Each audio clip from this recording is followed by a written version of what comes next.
Hello, assalamu alaikum everybody. Hope you're all safe, sound, and healthy. And what's new? What's new is basically a confirmation of what I'd already, talked about. As I said, I do not think that the current Chief Justice of Pakistan, Isa Faiz Isa, that if he is a trustworthy or reliable person, because he has not you know come across as a neutral or a trustworthy person, by the way he behaved during Justice Bandial's tenure. And yep, you can see very clearly that the first thing he does is he goes for review petitions of a case that was judged by he himself, and that was left alone by all the other chief justices that came and went, all the three chief justices, including Bandial. And yet he chooses to review those petitions. Wow, I mean, seriously, talk about time wastage. His first duty is supposed to be addressing the extremely important issue of the 90 days being up, the illegal tenure of the current government, the fact that the caretaker government has also, it's also way past its due time, and it also has an illegal standing right now. The fact that the Supreme Court is supposed to uphold the Constitution, and because of that, it's supposed to address the issue of the elections, and he's not going anywhere near that. And I don't expect him to. I'm sorry if anybody did expect him to. I think that shows how people are still not connected to reality, because seriously, you have to be living in la la land in order to have any expectations. In fact, what surprises me is the fact that somebody said that Imran Khan was surprised at the fact that he did not address the issue. I doubt Imran Khan would even be surprised at the fact, if Imran Khan knows anything about anything, and he does. So yeah, I think that I think it would be an exaggeration on the part of the person whoever visited Imran Khan and then relayed this news to the public, that upon Imran Khan's reaction. I think it's an exaggeration. I think even Imran Khan is well aware of the fact that you cannot expect anything from this Chief Justice, to be very honest. Because I mean, come on, even Bandial, in my eyes, even Bandial basically wasted the last week of his tenure. He thought that he was just going to throw a bomb on the on the establishment of the state managers before he left. But to be honest, to me it was more like a fart than a bomb, because again, and why, also because he gave 7 days a limitation. He's like, you have 7 days to reopen all the cases. I mean, like seriously, I mean, come on, what's wrong with you people? So you're saying that, okay, I'm leaving and I'm issuing this judgment that, that NAB should be, reverted back to its original stance, and all the cases should be reopened. And yeah, well, you have 7 days to do it. Yeah, right. So you leave, and then Faiz comes, and you don't know what he's going to do. And as you can see, he's already beginning to just waste time, as if Pakistan has so much time, so much resources, and so much money to waste, right? As if you haven't done enough of that already. And then obviously it's because you people are just living on borrowed resources and borrowed time and borrowed laws even. So I guess I can imagine that that no wonder it is that nobody's serious about it. But I mean, to me, this is sheer stupidity to even expect anything from the Supreme Court, because again, remember, Bandial himself was personally, he was the reason we are in this shit that we are today. And if he thought that farting before he leaves is going to help, then I'm sorry, it's not. I don't see any way it's going to help. He should have done that while he was still a sitting judge, number one, and number two, he should have addressed Imran Khan's issue as well while he was a sitting judge. And now that he's, just before he left, he decided, oh, let me just, just fart a little bit, let me leave some skid marks too, and then leave. Yeah, right. On the other hand, obviously, you've got the India Canada tensions. And as I said, the irony here is that the Western world are giving out two statements. Why I would say two statements? Because, yeah, people may choose to believe the official statement of America as they stand and declare that they are cooperating with their Canadian friends on this issue. But I mean, Washington Post had already, I think it was Washington Post, I'm sorry if I'm quoting the wrong newspaper here, but I think they had said initially that, the same thing that I had said, that America was most probably, going to side with India, and it's basically telling Canada to just shut up. And obviously, because that article had its repercussions, because if that was indeed America's stance, then America would lose England to start with, because remember, Canada and England, they still have a huge connection with each other. England, Canada, and Australia, they are still very well connected. They, as we all know. And because of that, if America loses one, it can lose them all. And America needs Britain every single time it has to wage wars. Every single time it has to wreak havoc, it needs Britain. Although the British public are so anti-American when it comes to these policies, but remember, the British government is always with America. Again, because remember, it's not the British who is with America, it is America who is actually doing British bidding. And while Britain keeps its hands clean, pretending to be an ally, but actually it's all Britain right behind every single time. Nothing much changed. America is still under Britain, whether they like to accept it or not, or believe it or not. So again, that reiteration aside, so America is now saying, it's declaring that, it's working with Canada. And obviously Canada, sick and tired of India's stupidity and its morality, and immaturity. Canada has finally produced the evidence, and now India is going to not shut up, being the kind of country that it is. But you see, what India says is exactly what I've been saying for a long time, that this is how things turn out. Because now I told you that India considers itself the America of Asia, which means it considers itself the dawn of Asia, like how America considers itself the dawn of, half the world.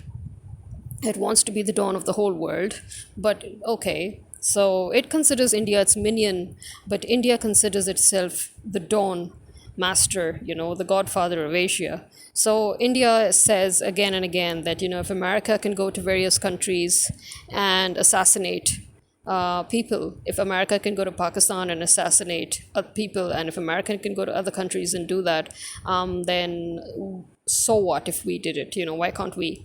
And let me tell you, I don't care if you try to technically or politically try to say it's different. That is a different issue. The fact remains that it is true that when America sends its intelligence agents to other countries to assassinate people that do not agree with American interests, then America is essentially committing an international crime. Okay? And it has trespassed upon another land, and it has it has desecrated the sovereignty of that land. This needs to be understood. America does not have rights to enter any country it chooses to and kill anybody it chooses to. No, America does not own the world. Every country is a sovereign state, and every country is called a sovereign state for a reason. So yes, America also does not have the right to go around assassinating people in Iran, in Pakistan, in Africa, even in Europe. It does not. And similarly, India does not have the right. But yes, India, the reason why India is comparing itself with America is, again, this the same thing. It's because according to India, America is just another country. And if America is allowed to enter into any other country and do whatever it wants, then why can't other countries enter into any other country and do whatever they want? So yeah, India is not playing along with the rule that America is the godfather of the world, because India, in its own view, is the godfather of its own territory. So there you have it. That's the mentality going. That's the real mentality of both India, Israel, and America. Okay, of all three of them. So yes, if one goes deep into history, one would argue that Canada and Britain, they have worked, and even Australia, that they have worked together to in various covert operations that have led to trespass. It has led to blatant disregard of a sovereign state. It has led to assassinations. It has led to, different digressions of a different kind. So, of a political kind is what I'm trying to say. So, I mean, there are these arguments if you go way back. But yeah, but so yes, now we have to see what America really does, because as I said, I do not really. America is a country that I do not trust, keeping in mind its long history of two-faced hypocrisy. So, as again, I'll remind you people that Bosnia is an excellent example. America was actually behind the genocide in Bosnia. America actually worked with and provided weapons to and trained the Serbs. But when the Serbs were suddenly outed by the world, then America dished the Serbs. They stabbed them in the back. They put all the blame on them. They scapegoated them, and they pretended that, oh, we're with the victims, we're with Bosnians. America did the same thing time and again in different countries and different situations. America is always the one at the back. Even in Syria, it was actually America. America did everything using Saudi and using one or two other countries. And then very neatly, it became a problem in which everybody blamed Saudis and everybody blamed even Iran, and people started that, oh, it was a fight between them and this and that. But actually, who was really behind it? It was America, and who was benefiting from it? It was America as well as France. So France was also deeply and heavily involved in the whole caboodle. And France actually took so much advantage from that it actually sold weapons to alleged terrorists. The reason I'm saying alleged is because they were again basically a part of the French intelligence, and who in turn again hired mercenaries, and then they provided them with weapons, and then they became alleged terrorists. And everywhere that those terrorists attacked, it's very strange how the French benefited from resources. They benefited from suddenly digging up resources and stealing those resources and putting down factories or demolishing factories, and suddenly in the name of redevelopment, how they again benefited. So France played a crucial role in many of the conflicts in Africa, and as did America. You must keep that in mind. So yeah, don't even think about how because America at the moment, as we know, America needs India. So yeah, America may suddenly on the face of it ditch India just so that it should stay on the good side of England and Canada. But at the end of the day, we know that Canada and America are not really friends. Yes, we know that they are at the end of the day Western allies, and these 3-4 countries will always be together no matter what, despite their inner conflicts. But again, America will know how to wriggle its way out of it. And America will somehow look for a way to make Britain, force Canada to just, somehow just let the whole situation die out or fizzle out. But as we know that the Canadian relations with India is already very strained. And it's amazing how the Indians, they go about it. Whenever they have strained relationships with any country, they use the media and they use the social media a lot. They're not very different from their relatives, the Sharif family in Pakistan, the Maryam Nawaz and her group, her cronies, who have been using the media to spread misinformation and disinformation. So you will notice how you will find many Indians making a lot of videos of how it's not conducive to live in Canada and why it's not a good idea to live in Canada and all the bad experiences they've had in Canada. And they're all flooded and they're all Indian. You will not see any other national talk about their bad experiences living in Canada and all. But it's amazing how you will see a flood of videos on YouTube by Indians and their bad experiences in Canada and why you should not go to Canada and all. And yet they have huge houses over there and they have cars and they have jobs and some of them even have businesses, but they're bringing out videos on how it's a bad idea to go to Canada. And then, you have on the other side, Indians always talking, is always an Indian media, even on the social media, it's always an Indian account or Indian media that is always talking about how China is, treating the Muslims in China and how, they're terrorizing them, how they're harassing them, very neatly forgetting how India is also doing the same. India has committed genocide constantly against Muslims. They've done it in Gujarat. Their own Prime Minister Modi, he is known as a mass murderer by the way he was actually he was the hand behind Gujarat's mass murder of Muslims, of the genocide in Gujarat, and he is right now even again the main person behind the genocide being committed in occupied Kashmir. And again, you have Assam and you have Bihar and you have many other places in India where there are Muslim majorities which were originally not even supposed to be part of India, and they are still fighting. And then you have Punjab, you have the Sikh community in Punjab, which again, actually this stupidity by India, because nobody really cared, to be honest, nobody showed much interest or cared about the Khalistan project, of the separatist movement of the Sikh community in India. But this idiocy by India, this just highlighted the whole issue and put it right back on the spotlight. It just gave them free publicity, really. It just gave the Sikh community, the separatist community, free publicity. So there you have it.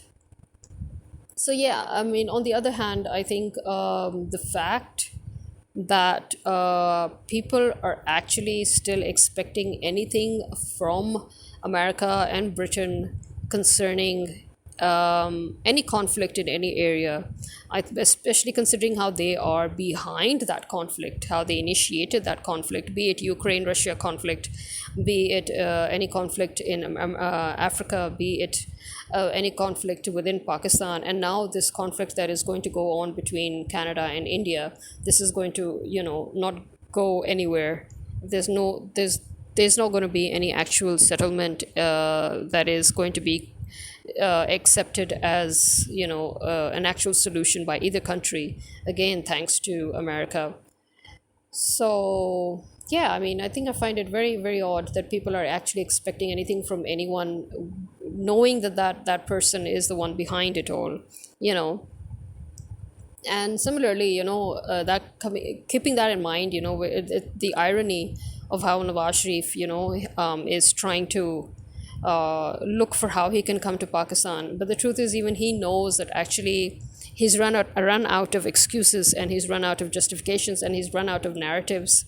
He cannot pick up on Imran Khan's narrative, an anti-establishment narrative, because he needs the establishment to bring him back.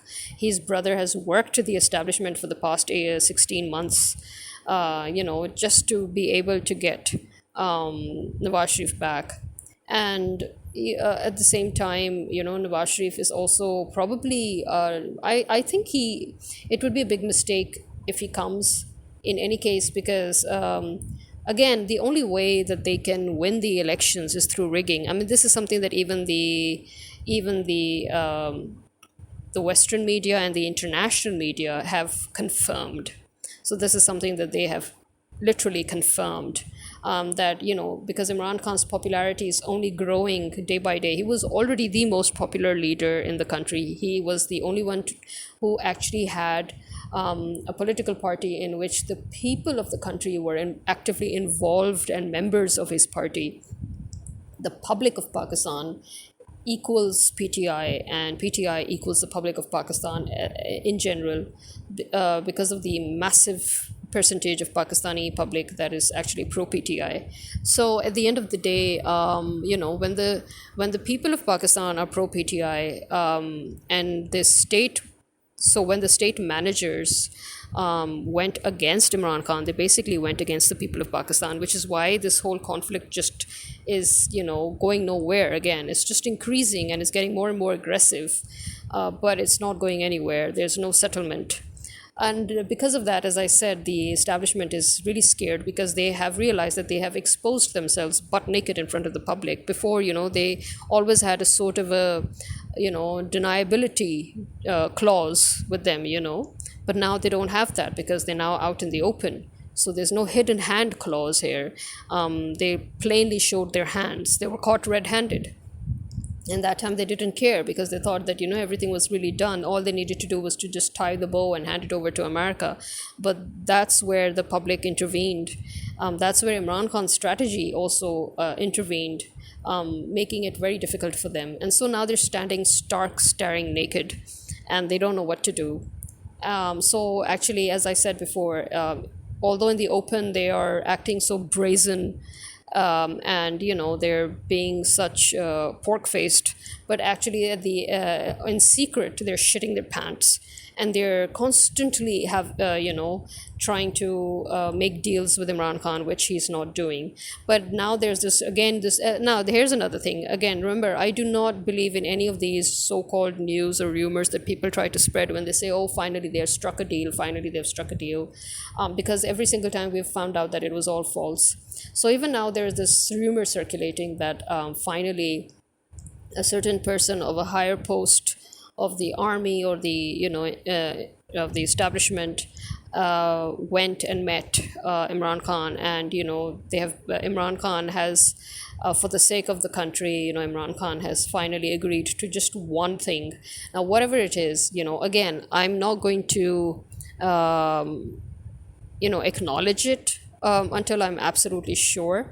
And again, we cannot be sure until we see, because if Imran Khan agrees to anything, that would mean that he would have to come out of jail in order to take over, because the establishment has realized he's the only man who can handle the situation now, because they spoiled everything, they ruined everything, they crapped on everything, and they know that right now the most hated institutions in Pakistan are the army, the establishment, and all of PDM, the whole current government.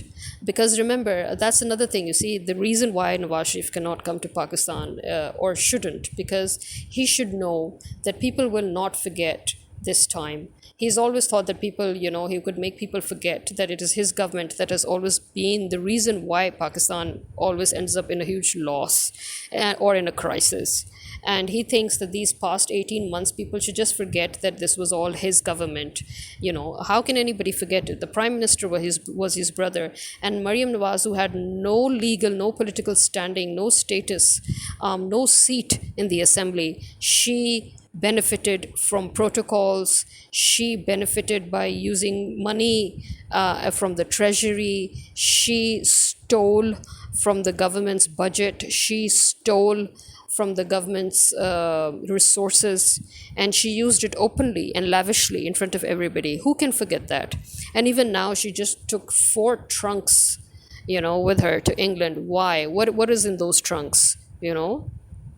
The fact that she had secret meetings with American diplomats during Imran Khan's tenure, which was actually a crime. Now that could have been charged, she could have been charged for treason, and America could also have been, called for an explanation. And in fact, the American embassy could have actually been even removed from Pakistan just for that, And, the fact that even IMF and World Bank, even these two, have very openly stated that, that Imran Khan is the legal, he is actually the legal representative of Pakistan. He's the actual elected representative of Pakistan. And even now, if there is no rigging, and if there are free and fair elections, then he is ultimately going to be the winner. So, and they also, IMF basically, if you remember, IMF actually even went and had meetings with Imran Khan, where before it signed any deals with Nawaz Sharif's PDM government, the useless illegal government that took over, because the IMF had the same problem, that they know that the money will not be used on the country if it's given to those people. And America literally forced IMF to give that money to them. Again, not a cent was used on this country. Mariam Nawaz, Shehbaz Sharif, PDM, they all took their shares. They paid all the money amongst to their ministers. They gave some to the establishment. They gave some to the chief of army. They gave some to the intelligence chief and all. And they just basically helped everybody pocket stuff, and they took their share, and they've all left. They've all gone now. Tell me, which of the Sharif family is here in Pakistan? Is Mariam Nawaz here in Pakistan? Is Shehbaz Sharif here in Pakistan? Is Nawaz Sharif here in Pakistan? Is anyone in Pakistan? No, none of them are. Zardari, he very conveniently disappears to the Middle East every single time. Bilawal is just here for show, and then he also very conveniently suddenly disappears. Nobody knows when they come and when they go, when they, and it's when they've already left, then everybody finds out that, oh, they've left. And even now, the reason why they're thinking that even if Nawaz Sharif does come, there will be nobody to get him, is because, number one, they know nobody will come to get him because nobody wants to see him, and number two, they're scared that even if people do come, people will probably come to just murder him, right? Because he's not welcome here. So, and number three, they're scared that it's better to just bring him in secret, before anything else happens. So I would again say it's better for him to stay there. In fact, there, as I said before, the other news, this is the mainstream media that is constantly saying that, oh, he's coming. But the alternate media outlets, they are saying that he has cancelled his plans already. So we don't know. We really don't know. But I think it's better for him not to come because, to be very honest, I don't think, nobody's welcoming him here. Even his own supporters, his fervent supporters, who are basically criminals themselves. Remember that. The only people who have ever supported Zardari or Nawaz Sharif are those people who have benefited from them. These are those people who benefited, criminally, financially from them. For example, owners of universities that whose universities actually do not even fall under the HEC's terms and conditions, but Shehbaz Sharif took the money and he let them open their universities. People who have opened up universities on lands that are in conflict, and then land ownership, again, the whole mafia of land ownership that belongs to Shehbaz Sharif, Nawaz Sharif and their goons. So whenever there is all these new fangled residential colonies that are being made on agriculture land, this land is all stolen from people, from the real owners. So there is all of that going on. So basically nobody wants to even see the faces of these people. So the only reason these people managed to come is, again, through American intervention, through British intervention, and then because they have their dogs here, they have their minions here, they force them to let them come in, and then the country is forced to suffer. So the IMF very openly said it to our own journalists when our journalists thought that they were being very wise, asking a very stupid question about how IMF doesn't seem to care about the suffering of the poor people of Pakistan who have to pay huge bills just to pay back those loans. So the IMF very openly said that it's because of your own government who is issuing such a policy, when they should actually collect those bills and taxes from the elites, but they're not. And so they're the ones who are burdening the poor people. So yes, it is true, and that is why IMF did not even want to give them money in the first place. Again, it was America that forced them. You need to remember that. So yeah, the whole world is actually aware of the fact that Imran Khan is the leader of the officially accepted leader of Pakistan. They are aware of the fact, and they've confirmed the fact that American intervention has led to all that is going on in Pakistan. And obviously they have also mentioned how there is a dissenting view within the establishment, within the army, and obviously this is something again that is not new, but this is something that now they can finally openly talk about. This is something that I mentioned in my novels, albeit I've put my novels under the fiction category, but the current affairs, the facts, the history, the factions, the divisions, these are all true, obviously. And now they're out in the open. So, yeah, again, I would say Pakistan does not stand a chance until the people become a little more aggressive. Just protesting, and out in the streets protesting, and partial shutting down of businesses is not going to help. I'll repeat it again and again and again and again. You need to completely lock down the country. You need to paralyze the country and bring these people down to their knees, including the judiciary. Remember, to me, the judiciary is an accomplice of of the criminal acts committed by the army, by the establishment, and by PDM, which is essentially Nawaz Sharif and Zardari's government, coalition government. So I think that they are all uh, to be held accountable. And we, the public, are on one side, and they are all on the other side. It is just as simple as that. So this is me signing out. Khuda Hafiz.